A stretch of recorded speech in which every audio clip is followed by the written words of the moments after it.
بسم اللہ الرحمن الرحیم نحمدہ ونصلی علی رسولہ الکریم۔ میرے بھائیوں، دوستوں، بزرگوں، سونے کے آداب ہم بیان کر رہے ہیں۔ حضور صلی اللہ علیہ وسلم ارشاد فرماتے ہیں، جو شخص کسی ایسے بستر پر لیٹے کہ اس لیٹنے کے سارے عرصے میں ایک مرتبہ بھی اللہ کا ذکر یا اللہ کا نام نہ لے، تو وہ لیٹنا بھی قیامت کے روز اس کے لیے حسرت کا ذریعہ بنے گا کہ اس دن میں لیٹا تھا لیکن میں نے اس میں اللہ کا ذکر نہیں کیا، اس لیے کہ نہ سوتے وقت دعا پڑی اور نہ بیداری کے وقت دعا پڑی۔ اسی لیے آپ صلی اللہ علیہ وسلم نے فرما دیا کہ سونے سے پہلے بھی ذکر کر لو اور آخر میں بھی ذکر کر لو۔ اور در حقیقت مومن کی پہچان یہی ہے کہ وہ ذکر کر کے سوئے، اس لیے کہ ایک کافر بھی سوتا ہے اور ایک مومن بھی سوتا ہے، لیکن کافر غفلت میں سوتا ہے، اللہ کو یاد کیے بغیر سوتا ہے، اور مومن اللہ تعالی کی یاد اور اس کے ذکر کے ساتھ سوتا ہے، اس لیے سارا سونا اس کے لیے عبادت بن جاتا ہے۔ یہی وہ طریقے ہیں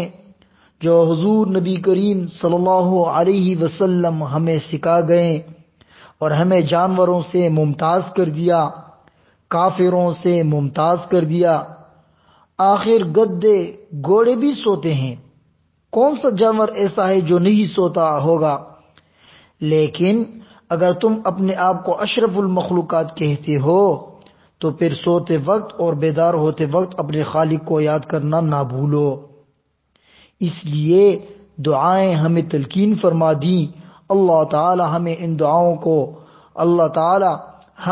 دعاؤں کا پابند بنا دے اور اس کے انوار و برکات ہم سب کو عطا کر دے۔ ابو ہریرہ رضی اللہ عنہ سے روایت ہے کہ حضور صلی اللہ علیہ وسلم نے ارشاد فرمایا کہ جو قوم کسی ایسی مجلس سے اٹھے جس میں اللہ کا ذکر نہیں ہے تو یہ مجلس ایسی ہے جیسے کسی مردہ گدے کے پاس سے اٹھ گئے، گویا کہ وہ مجلس مردار گدہ ہے جس میں اللہ کا ذکر نہ کیا جائے، اور قیامت کے روز وہ مجلس ان کے لیے حسرت کا سبب بنے گی۔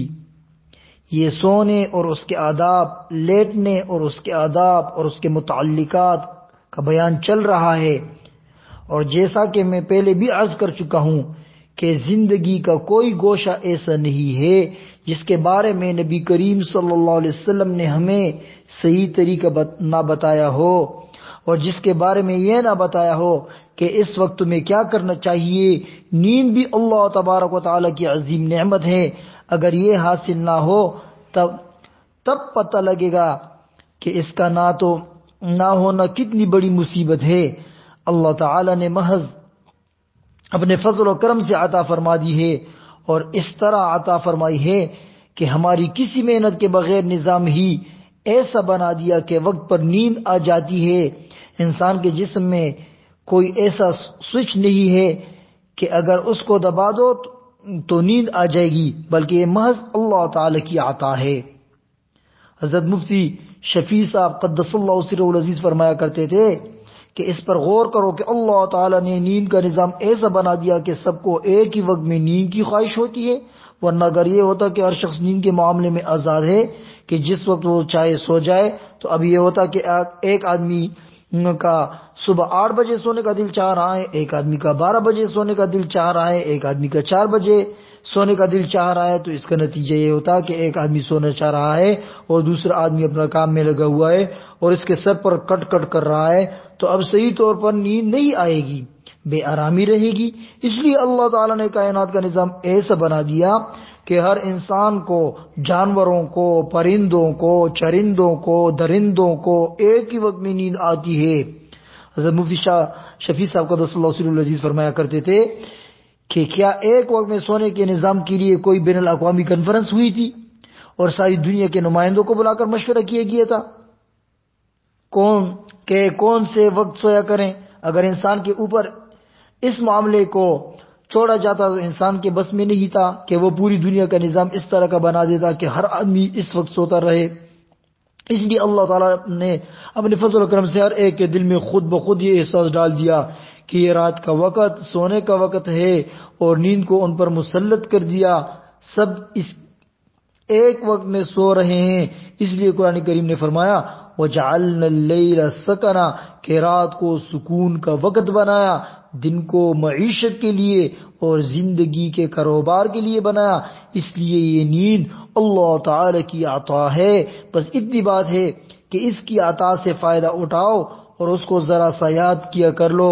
یہ عطا کس کی طرف سے ہے، اور اس کا شکر ادا کر لو اور اس کے سامنے حاضری کا احساس کر لو۔ یہ ان ساری تعلیمات کا خلاصہ ہے۔ اللہ تعالی مجھے اور آپ سب کو اس پر عمل کرنے کی توفیق عطا فرمائے۔ وآخر دعوانا ان الحمد للہ رب العالمین، آمین برحمتک یا ارحم الراحمین۔